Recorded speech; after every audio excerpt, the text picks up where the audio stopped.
I am fourth generation gynecologist. The motivator behind all of that I have done is the legacy of the three generations which stand behind me. And how did you feel when you delivered your first triplet? Actually, this triplet pregnancies or multiple pregnancies were very common that time because we used to transfer more than 2 or 3 embryos. Though the pregnancies were very difficult to handle, but when we get success or when we used to give the babies to the mothers, it was very nice. Even if you fail, even if you can't speak to mom right now, I am there with you. And the only thing she told me is you have to pick yourself back up tomorrow and try again. In IVF, it is known that IVF not 100% successful. It's 60 to 70% success rate we give.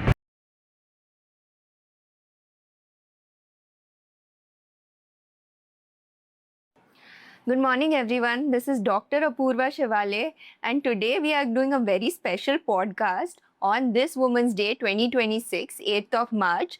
And this is a very special podcast with me because I'm doing it with my mother, that is Dr. Anuradha Shivale, who's come here and she's joined me today for this wonderful podcast. So I'll just give a quick and a brief introduction about myself. I am a fourth generation gynecologist, MS OBGY, DNB OBGY, and now I'm currently pursuing my PhD in clinical embryology. My mom is here to join me, and the power or the motivator behind all of that I have done is the legacy of the three generations which stand behind me. So I'll hand it over to mom, Dr. Anuradha Shivale, to give her introduction. Hello. First of all, a happy Women's Day to all the women out there. And I'm Dr. Anuradha Shivale. I'm a IVF specialist and infertility specialist at Chhatrapati Sambhaji Nagar in Maharashtra. And this podcast is really very, very curative. We have done it because we want that every woman should gain something out of it. And we have given name that to gain and to give. So at the end of podcast, all of you will be gaining something and taking good take-home messages, and you'll definitely like it. So let's start. What I want everyone to listen and carefully understand is that why I am able to stand here is because of the legacy of the three generation of gynecologists which stand behind me. So the first generation was pre-independence in 1946 when my great-grandmother, Dr. Vinodini Gaikwad, she was the first woman doctor in Marathwada, and before independence she graduated from JJ Medical College in Mumbai. She was from a small town, Kolhapur. Kolhapur was a very small town at that time, but then she traveled to Mumbai, she went to JJ, she graduated in 1946, and that's when she built a door which we took our steps in. Second was my Ajji. That is, she is Dr. Tejaswini Wadekar. She's practicing at Nanded. She's 92 years old, and she is the biggest force and motivator of why I am here and sitting here, and why my mom is here and sitting here. We love her. And she graduated from Nair Medical College. She is also a gynecologist, and that's why we are proudly fourth generation gynecologist. My mom, she is the biggest force out of this third generation who is sitting here and has graduated from Aurangabad, Chhatrapati Sambhaji Nagar, from government college. She is also an MS gynecologist, and she is an infertility specialist. She has done her infertility specialization from Kiel University, Germany, and she's also an endoscopic surgeon and an embryologist, and has her own center at Shivale Hospital and Ajanta IVF at Chhatrapati Sambhaji Nagar. So over to you, Ma. What would you say to this new generation, Gen Z, of women? How can they stay motivated, and how can they stay positive and still find their self-worth as women as we move forward into this new future and new generation? It's really very nice that we have to look into our past because it is our legacy. Actually, when your great-grandmother, Dr. Vinodini Gaikwad, when she did her MBBS, that time it was pre-independence era. and she was from Kolhapur. Kolhapur had a good legacy of education, like um, Maharaja of Kolhapur. He used to promote education a lot. And she was backed by her father also, and after marriage, her husband also. She became graduated after becoming a mother of two girl childs. So it is very important that you should know all these things. Yeah, and I would also love to specify here that Panji Ajji and her sister, they both were sisters.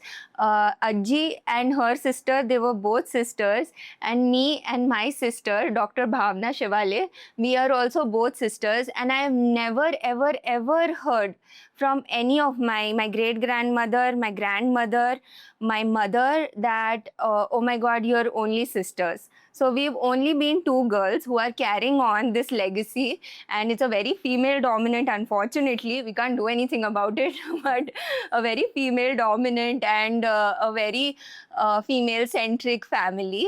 And my sister is in Mount Sinai, New York. She's a geneticist and she's doing stem cell research and therapy. And she is the biggest motivator in my life because she's a feminist and she motivates me and gets me out of the biggest and most difficult parts in my life, because it's all, we look at the past as well as we look at the future. So when I talk to you, I think about Panjatji, Ajji, you all standing by my side so that I can move forward and to navigate this world forward. Then it's when I call up Didi and ask, what should I do so that I can go forward, or what should I do in this situation? Because she somehow always tries to get the answer for me. So, moving on, we'll talk about this Women's Day 2026. The very important topic that the world has raised for this Women's Day is to gain and to give. So, I go through a lot of women-centric podcast. One which I'm very big on is Michelle Obama, who was the first lady of the US, and she talks about this thing where we should take in values from older women. Like, she also has two daughters, Sasha and Maria, and she talks about the values that she gives on to her daughters. And she being a black woman and her husband being the first black president and she being the first black lady, she talks about that as she gets older, like at her age, might be similar to your age, she has gained so much knowledge that she can give us younger girls. Not just because ki, you have to do this, or this is right, or this is wrong. She says that we have been there. We have been in those situations. We have done that, and that does not work. So that is something that you, as being as older women and in our life, can give all the younger women out there. So, taking into this consideration to gain and to give, I feel that this younger generation has a lot to gain, and this older generation of women has a lot to give to us.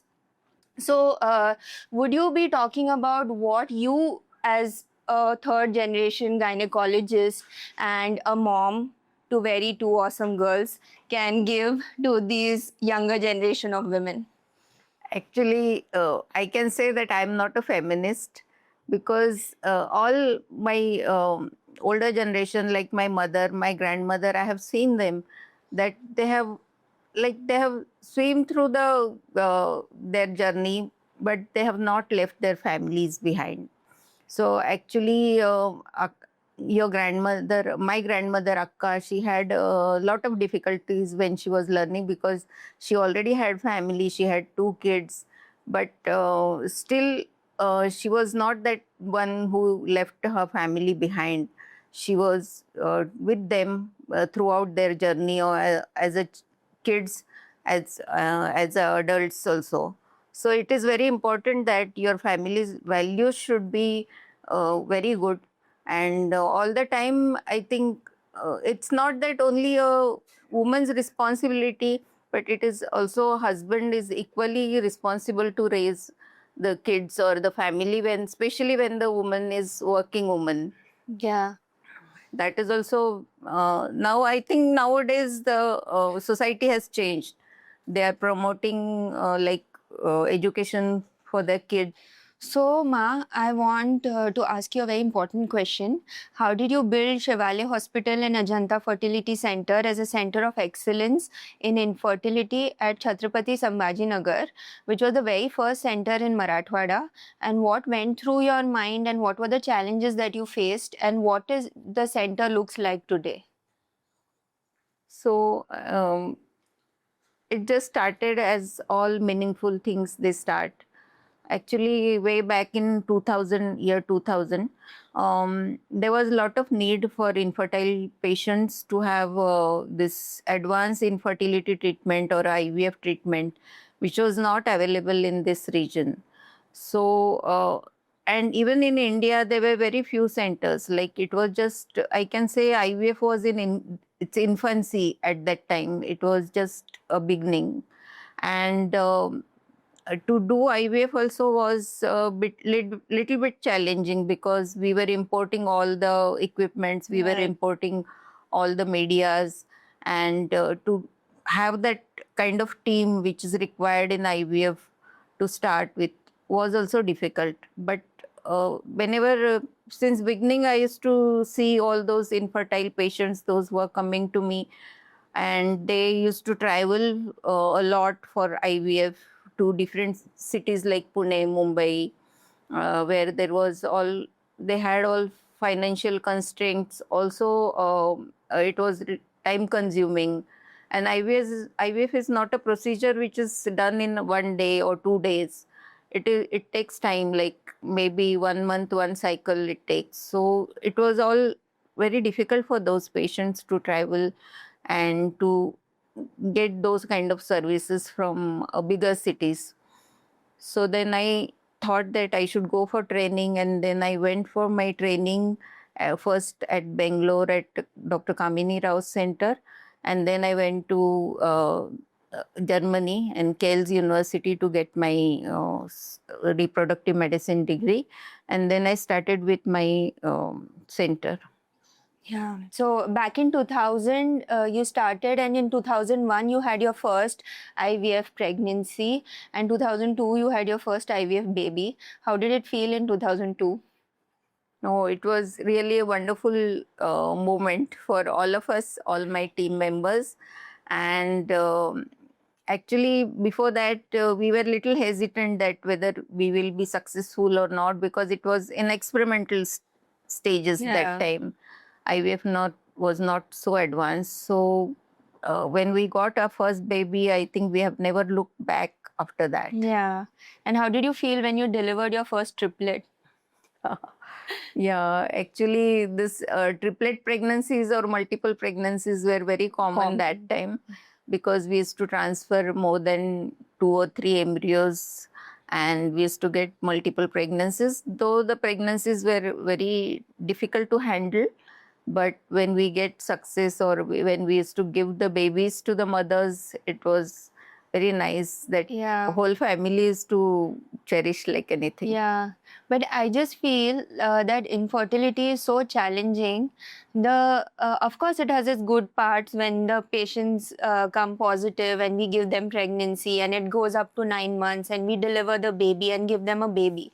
But more often than not, when the pregnancies fail, or when they get conceived and they abort and they do not get a viable baby, at that time when the hopes shatter, when the hearts break, and when we have to counsel them, and when we have to look at that woman and all her life and talk to them, that was the most difficult part of my transition when I was taking over the hospital. I don't know if I've told you this, but it was the emotional aspect of it was very overwhelming. And I remember the time that you went to Didi when she was delivering her baby, and you were in New York, and I was handling the center here till you came back. I remember such a challenging things happening, 2 or 3 IVF cycles failing, and they were challenging, difficult cycles, of course, and I had to face the patients and their disappointment. And I remember it was night over there, and I couldn't reach you somehow, and dad was in operation or something, and there was like no one. So I called Ajji. I spoke to her, and she very calmly listened to the whole thing, what I was talking about, and she understood the very emotional aspect that I was talking about. And she told me only one thing, that even if we fail, or even if we cry, or even if we feel that we could not give what they deserved, but we have to pick ourselves back up and again try again, because we are the hope for them. So if we do not analyze the case, think about what went wrong, what can we do better for this individual woman, so that her family is okay, her in-laws are okay, she is okay with the decision that we make, changes their family dynamics. So that is such a big responsibility, more than power. I feel like it is a very big responsibility that you hold when you sit in your chair and you give them a word which will shape their entire future. And that is where she told me that even if you fail, even if you can't speak to mom right now, I am there with you. And the only thing she told me is you have to pick yourself back up tomorrow and try again. And Yes, but in IVF, it is known that IVF not 100% successful. It's 60 to 70% success rate we give. But with advanced technology, we find out the exact cause why the recurrent IVF failure is there. We call it recurrent when there are more than 3 IVFs are failing. So those patients where we in advance sometimes we know that this patient has this problem and we can tackle that problem, and then they can go for IVF. So with the advanced technology, I'm sure that uh, almost most of the patients they get their the baby. pregnancy. And there are So- different third party reproduction also there, Yeah, where the centers are recognized for Yeah. that also they can try for for surrogacy. surrogacy, for Mm. OM donations, Yes. sperm donations Yes. and all. And when you got your first ICSI machine back in 2000, so what were the challenges that you faced with ICSI and IVF at that time? Yeah, in initially when we started with IUI and IVF, but ICSI is an advanced technology where we give intracytoplasmic sperm injections. This technology is used where there is problem with male factor or advanced age patients where we get less number of oocytes. Those patients we need ICSI, and it was really a miracle. ICSI was a miracle when it was discovered, and many of the patients who had low sperm counts or male factor infertility, we're helping them with this technology. And it's important message to the audience also that not all the infertility problems are a women problem.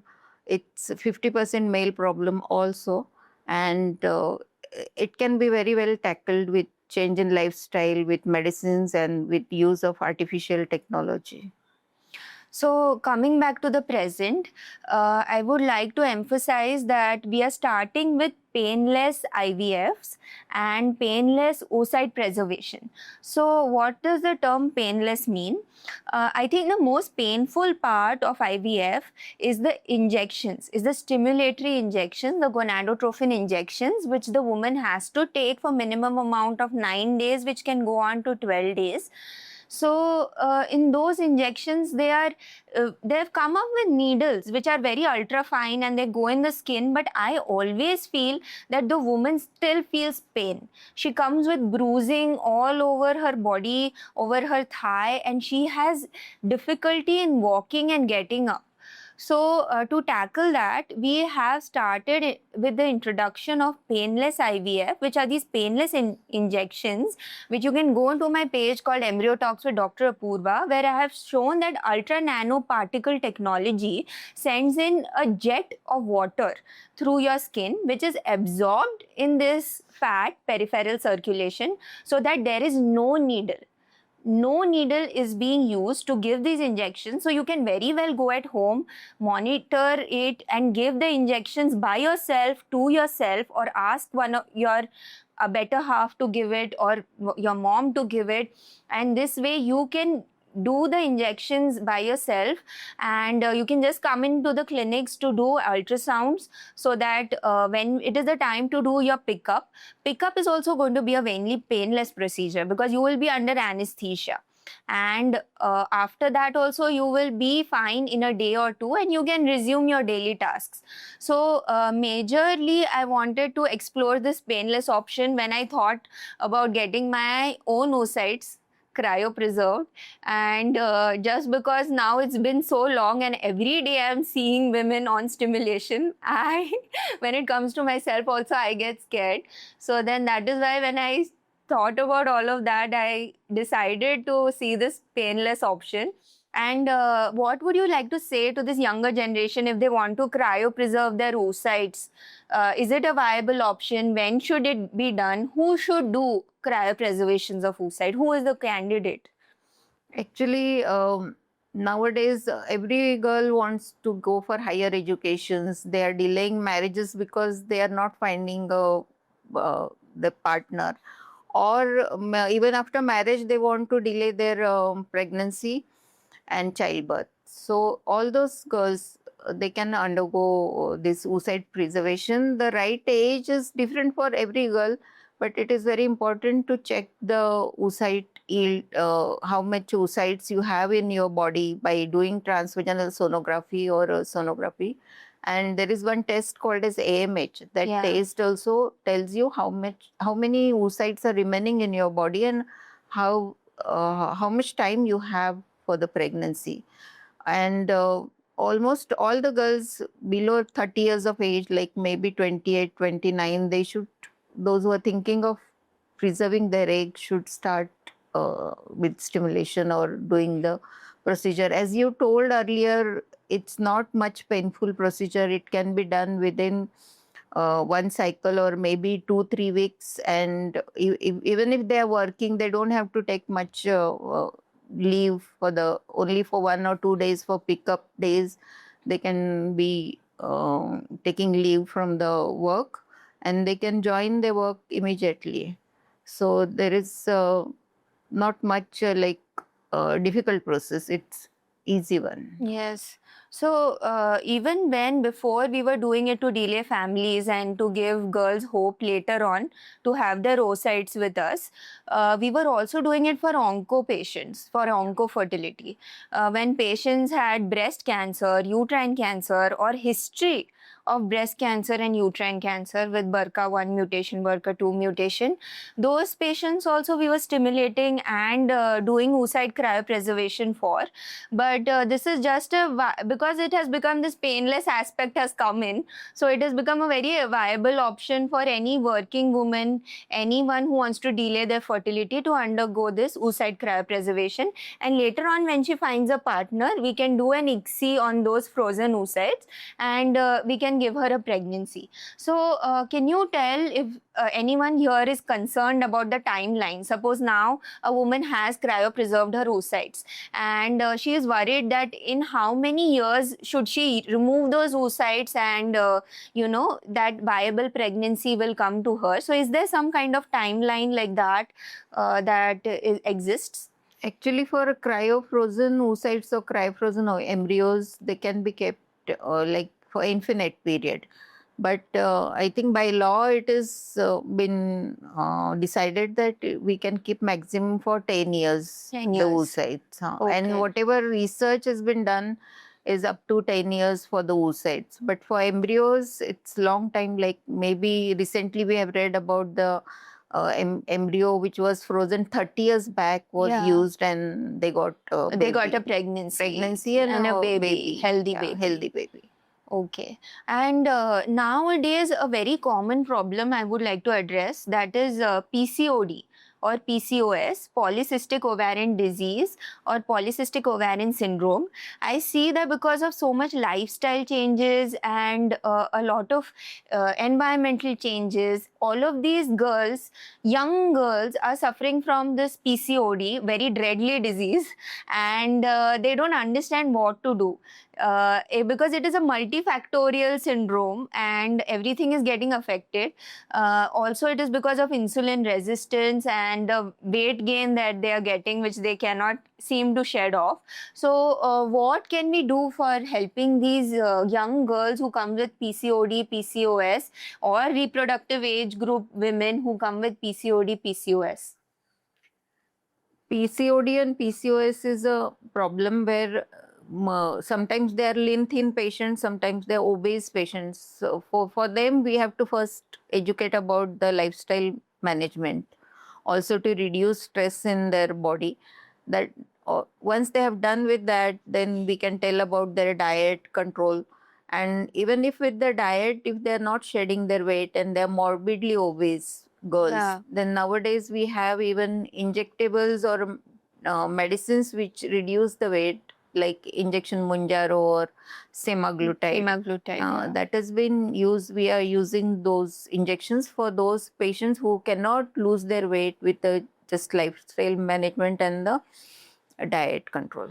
But I feel nowadays, because celebrities are using this Munjaro and semaglutide very rampantly, and suddenly there has been a peak of people who are using this Munjaro drug, and all these side effects are now being discussed in the market, and people who actually are candidates who should be using this drug are getting scared.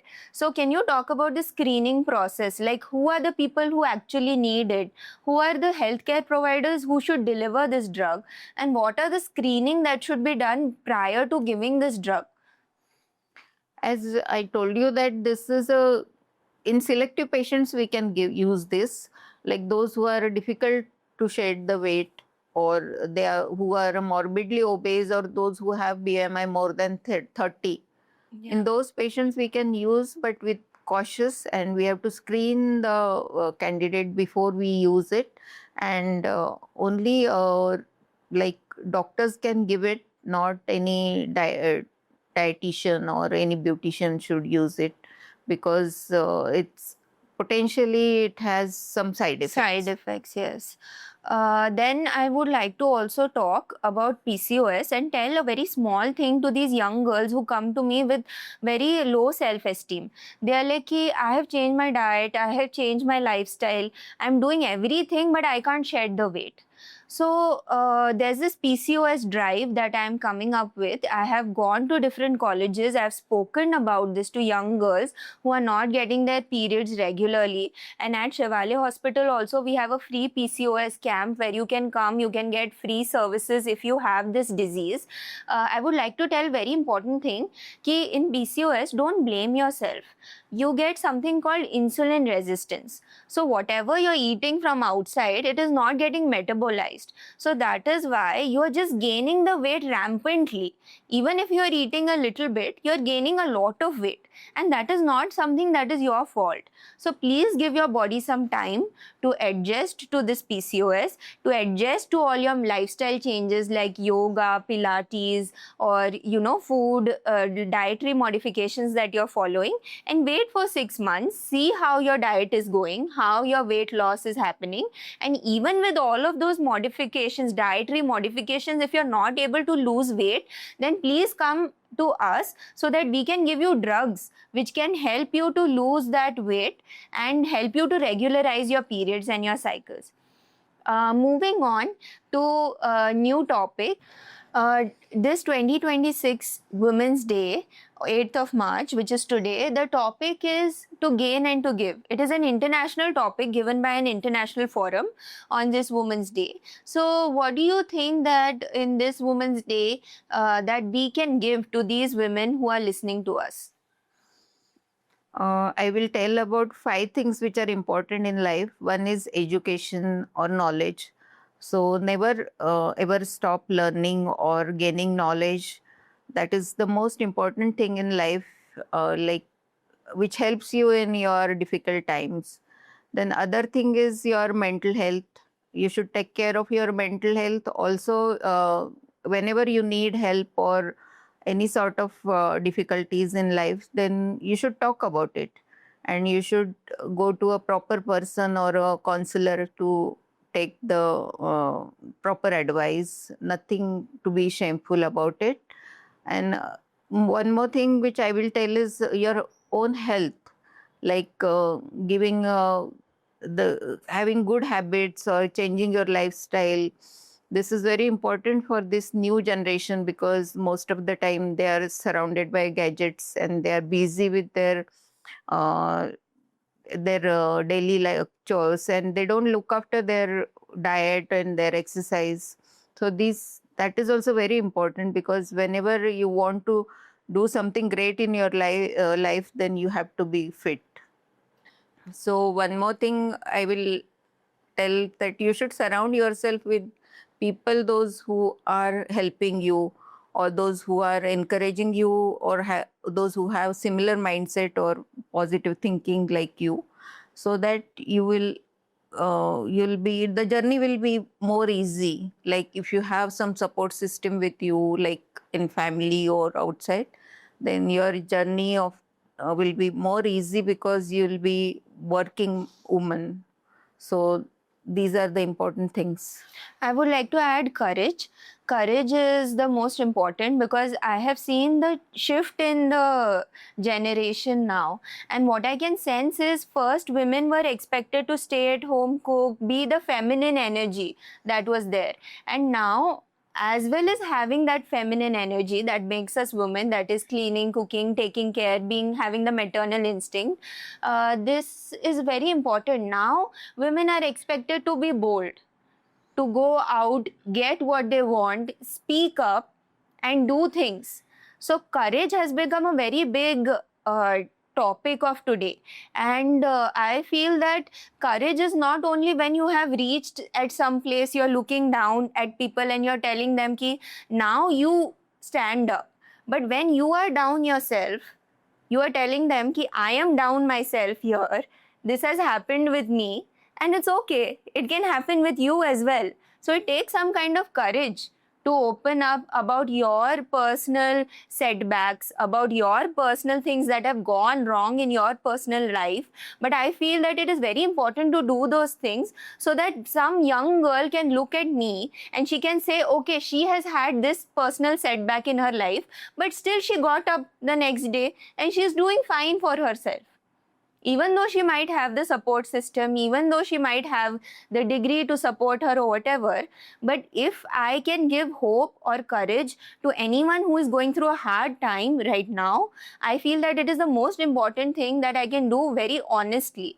That is why I share my journey and what has happened with me in a very honest sense, so that there is no stigma attached to anything that anyone is going through in their point of life. And of course, I don't want to generalize it. I don't mean to say that if this has happened to me, it will happen to you also. You will have your own journey and you will have your own setbacks. But if you see that if someone has fallen down and they have risen up, you feel motivated in that instance to yourself rise up.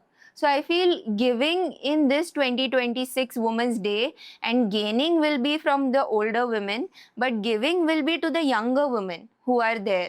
Young college students, young college girls who are battling their self-worth with all this PCOD, acne, irregular periods, and so much things going on in their environment, so much stimulatory overload, dopamine overload, and serotonin imbalance in their body. They don't understand anything. They're angry. And I feel like I could show them and I could tell them and talk about my journey and they could see if it helps them. Yeah. And also we have started with that organization, this Janatej NGO we have started. And we are helping those girls which are below poverty line for their education. And also we are helping those infertile couples who are poor, who can't afford treatment, advanced treatment. We are helping them out through this NGO. And also they can be benefited with this kind of programs which we are taking. Jan Tej, I would like to elaborate on that. So Jan is for Janardhan, that is my grandfather, mom's dad. He was a general surgeon. And Tej is for Dr. Tejaswini Vadekar, who is my grandmom, who is a gynecologist and an obstetrician. And they both believed in equal rights for women and making women more powerful. In all of my mom's upbringing, I have never seen that Ajji or Azoba ever made you feel less because you were a girl. They, in fact, motivated you more. Yeah. They, in fact, gave you more courage and more strength to sit where you are sitting today. And for their legacy to go on, so that young girls who feel like, yeah, I want to do so much, because we have hopes and dreams and ambitions, but sometimes we don't have the resources, sometimes we don't have the mental health, sometimes we don't have the physical health to, or sometimes we don't have the knowledge at that time to Yeah. go forward with it. So in Jan Tej, we have these 4 pillars of knowledge, resources, education, and as well as mental health. With counselors, we are working with counselors as well to help these young girls, people in the reproductive age, and even menopausal women. Yeah. Menopausal women require a lot of counseling, and talking about menopause is also very important. So all these forums will be taken up by Jan Tej. I will like to mentor all at least 10 women in every year for this this NGO, and those 10 women can also take another 10 women. They can mentor another 10 women, and like this the journey will go on. And this is how we can spread the knowledge, and also we can help other women to start their career or their education. And I feel that this will create a ripple effect, that these 10 women will help more 10 women, and then slowly we will get a society of right-minded women, like-minded, who help each other and bring our society up. Rather than women fighting against women collaborating with each other and bringing each other up and giving hope and understanding, because a woman's grief, her way, what is happening in her life, only we as women can understand. Yeah. So that will be a really good initiative at Chhatrapati Sambhajinagar. And I feel that this talk has been the most beautiful thing that we have done this year. I'm so happy and glad to do it with my mom. And I hope that whoever's watching this podcast, they feel wowed and want to do better in their life, and contact us if you have any problems related to infertility, your menstrual health, your sexual health, or any of the mental and physical imbalances that you feel in your body. You can come to us. We are gynecologists situated at Chhatrapati Sambhajinagar. If you want to talk to us, you can do it online as well.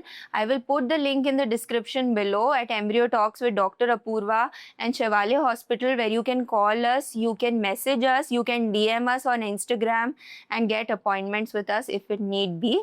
So thank you everyone for this patient listening, and I hope this podcast has uplifted you a little more and you do what you want to do and you achieve great things in your life. So I thank you, all of you. And also I feel that you have gained a lot of things with this podcast. And goodbye. Thank you.